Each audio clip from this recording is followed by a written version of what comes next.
Hey guys, it's Scarlett at Build Across, and today I'm going to go in and show you how I paint this unicorn ornament. I'm going to first base coat her in the color Cotton, and then I'm leaving her nose mouth area and I'm going to paint that in Savannah Mist. And then I'm going to use a little bit of gold to paint her unicorn horn. And next I'm going to go in and paint her hair that's on the side of her head and also the little hair at the top. And I use Plum Crazy, Peony, Lucky Lavender, and Limeade.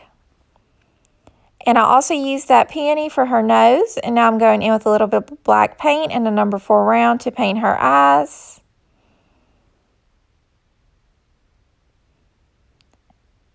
And I didn't like a smile, so I wiped that off.